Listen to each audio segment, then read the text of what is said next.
Somos estudiantes de la Universidad Estatal del Sur de Manabí, Facultad Ciencias Económicas, carrera Contabilidad y Auditoría. Este grupo está conformado por Anchundia Mario Xillamilé, Anzule Cercado Fernanda Elizabeth, Calle Sanipatín Viviana María, Cárdenas Gómez Wilson Efrén, Carpio Las Daniel Alexander. Somos el grupo número 1 y hoy hablaremos de lo que es contabilidad gubernamental, la Constitución del Ecuador, el artículo 1, el artículo 3, que son los deberes primordiales, el buen vivir y las definiciones de contabilidad gubernamental y las clasificaciones.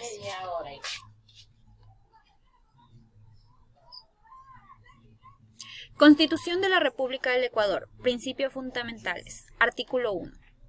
El Ecuador es un Estado constitucional de derechos y justicia social, democrático, soberano, independiente, unitario, intercultural, plurinacional y laico. Se organiza en forma de república y se gobierna de manera descentralizada. La soberanía radica en el pueblo, cuya voluntad es el fundamento de la autoridad y se ejerce a través de los órganos del poder público y de las formas de participación directas previstas en la Constitución.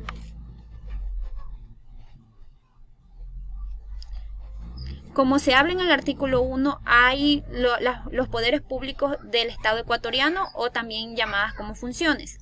En estas encontramos la función ejecutiva, función legislativa, función judicial, función de transparencia y control social y función electoral.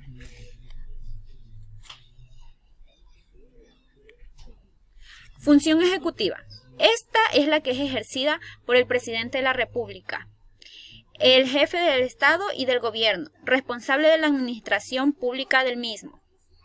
La función ejecutiva está integrada por la Presidencia y Vicepresidencia de la República, los ministerios del Estado y los demás organismos e instituciones necesarios para cumplir en el ámbito de su competencia las atribuciones de rectoría, planificación, ejecución y evaluación de las políticas públicas nacionales y planes que se creen para ejecutarse.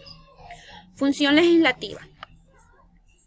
Cumple las funciones de creación de las leyes y fiscalización, incluyendo la posibilidad de plantear juicio político en contra del presidente de la República, el vicepresidente y a los ministros de Estados. En Ecuador se denomina o también llamada Asamblea Nacional. Los que integran la función legislativa son los asambleístas que el ciudadano los escoge al momento del sufragio. La función judicial. Está encargada de la administración de justicia, denominada Corte Nacional de Justicia, los cortes, tribunales y juzgados que establece la Constitución y la ley, y el Consejo Nacional de la Judicatura. Función de transparencia y control social. Su función es promover e impulsar el control de las entidades y organismos del sector público y de las personas naturales o jurídicas del sector privado, que presten servicios e desarrollen actividades de interés público, para que los realicen con responsabilidad, transparencia y equidad. Además, tomará e incentivará la participación ciudadana, protegerá el ejercicio y cumplimiento de los derechos y prevendrá y combatirá la corrupción, según el artículo 204 de la Constitución de la República, aún vigente. Función electoral. Tiene como función garantizar el ejercicio de los derechos políticos que se expresan a través del sufragio, así como los referentes a la organización política de la ciudadanía. En esta función electoral es el ente regulador que controla y regula los sufragios cuando se realiza la elección de presidente y para la elección de los asambleístas.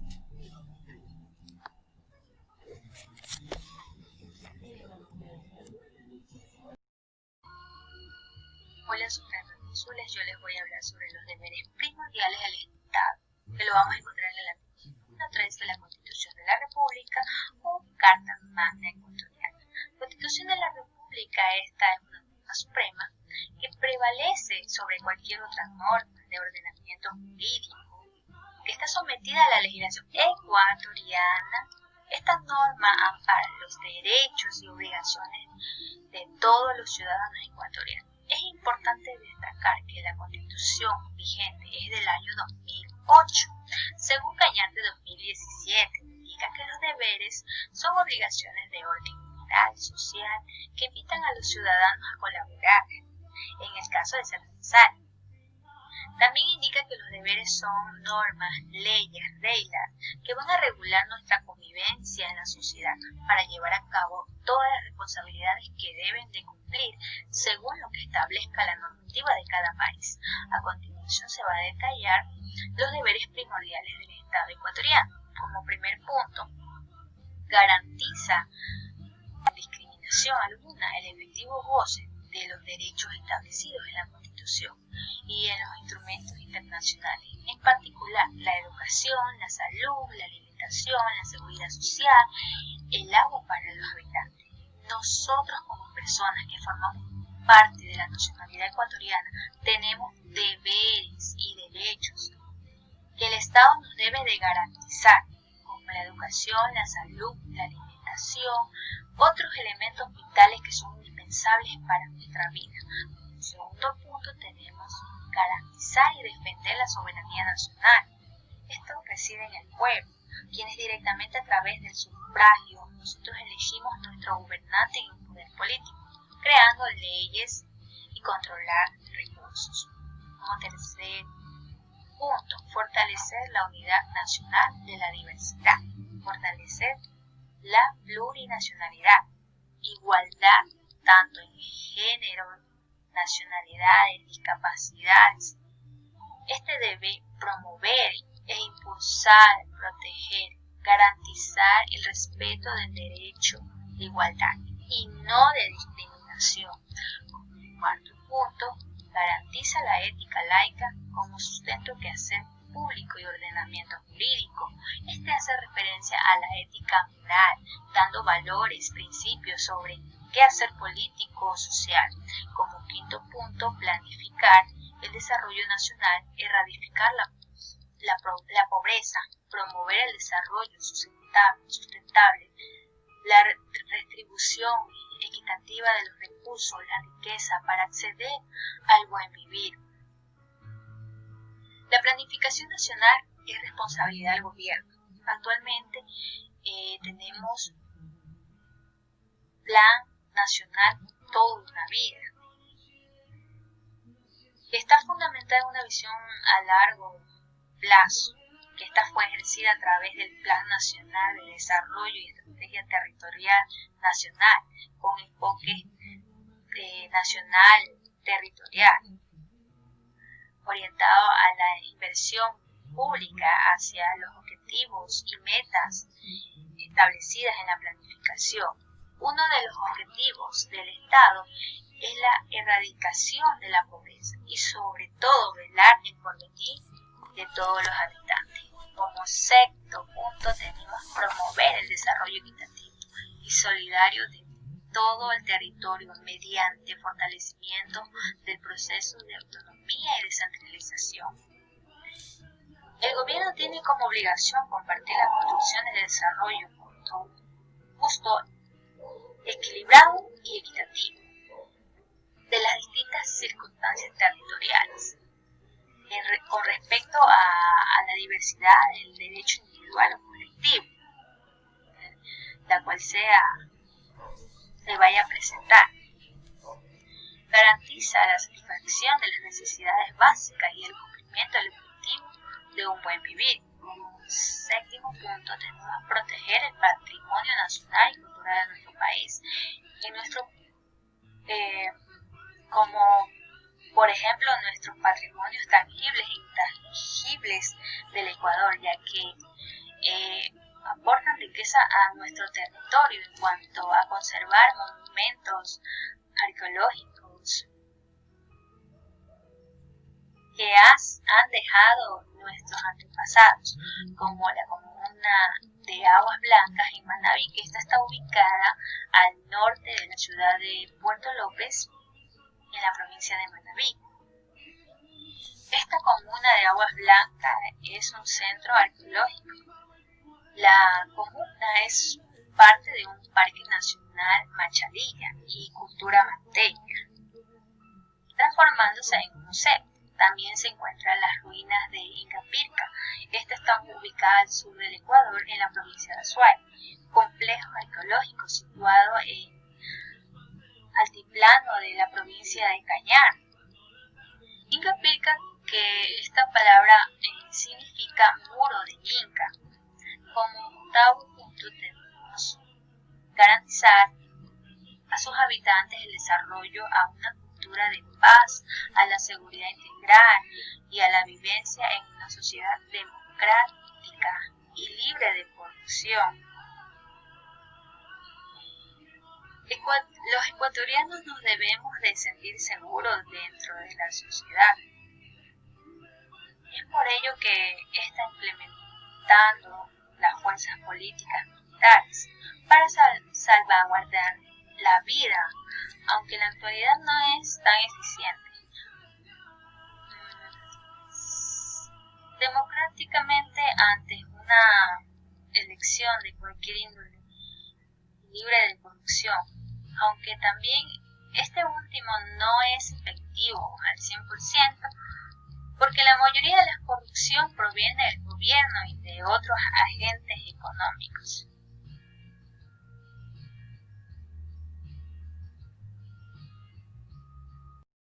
El tema que le voy a exponer es el derecho al buen vivir. El buen vivir es uno de los principios de la Constitución, basado en el Summa y Kawasai. ¿Qué es el Summa y Kawasai? Es el proceso de la vida en la plenitud. Esto registra una visión del mundo centrada en el ser humano. Como es de conocimiento general, en el preámbulo de la Constitución de la República del Ecuador, publicado en el registro número 449 del 20 de octubre del 2008, señala que el derecho del buen vivir está registrado desde el artículo número 12 al 34 sobre el régimen del buen vivir. El artículo número 14, que fue el que yo escogí, tenemos que se reconoce el derecho de la población, el vivir en un ambiente sano y ecológicamente agradable, que garantice la sensibilidad del buen vivir. Summa y Kawasai se declara en el interés público la prevención del ambiente, la conservación del ecosistema, la biodiversidad y de la integridad del patrimonio genético del país, la prevención del daño y de la recuperación de los espacios naturales y gradados. Buenas tardes, yo les hablaré sobre definiciones de la contabilidad gubernamental.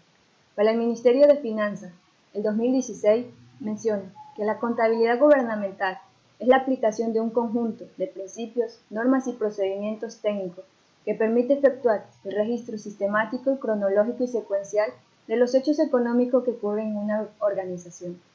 A través de la contabilidad gubernamental produce información financiera, patrimonial y presupuestaria, que debe ser confiable y oportuna, destinada a fortalecer la toma de decisiones de las autoridades que tengan un cargo público.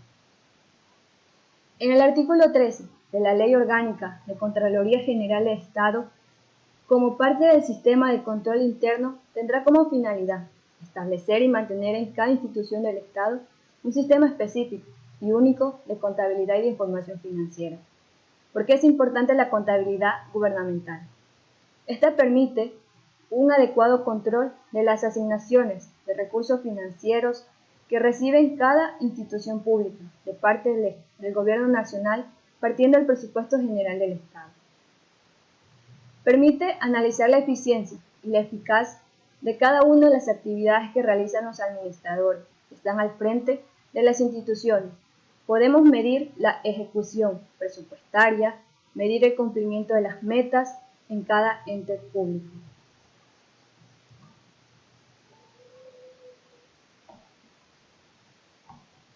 ¿En qué se diferencia la contabilidad gubernamental con la contabilidad privada? La contabilidad gubernamental contribuye a la gestión financiera de la hacienda pública. Contribuye en un proceso sistemático, cronológico y secuencial de las operaciones patrimoniales y presupuestarias de las entidades y organismos del sector público, desde el registro contable con base de vengado hasta la presentación de los estados financieros. En cambio, la contabilidad privada contribuye a la gestión económica de la entidad propia de los accionistas. El registro contable lo realiza con base del efecto. El objetivo de la contabilidad gubernamental El objetivo de la contabilidad gubernamental está en la de mantener un sistema contable común y uniforme, adaptando e implementando normas y procedimientos y políticas que permiten el control eficiente del gasto. Asimismo, permite la adoptación e implementación de normas, procedimientos y políticas tendientes al largo del manejo y control eficiente y eficaz de los gastos que facilitan a los organismos permanentes la evaluación y control de la gestión pública, con el objetivo que se garantice el uso eficaz y eficiente de los recursos públicos que son asignados del Estado a las empresas públicas con beneficio para la ciudadanía. Leyes y normas que regulan la contabilidad gubernamental. Entre ellas están las normas técnicas de contabilidad gubernamental, la Constitución de la República del Ecuador, Código Orgánico de Planificación y Finanzas Públicas, Contraloría General del Estado, Código Orgánico de Organización Territorial Autónoma y Centralizado, que son los CAC, normas internacionales de información financiera, entre otras. Clasificación del sector público. El Ministerio de Finanzas ha clasificado el sector público en dos, que son el sistema público no financiero y el sistema público financiero. El sistema público financiero. El sector público no financiero comprende las instituciones que desarrollan las actividades que en el Estado le encomienda a que cumplan las políticas que implementan las políticas y las acciones que implementan el bien de la comunidad. En el artículo 225, 297 y 315 de la Constitución de la República del Ecuador menciona que el sector público comprende de organismo y dependencia de funciones como ejecutiva, legislativa, judicial y electoral y de control social. En el artículo 297, todos los programas financieros con recursos públicos tendrán objetivos y metas, un plazo determinado que será evaluado en el marco establecido del Plan Nacional de Desarrollo.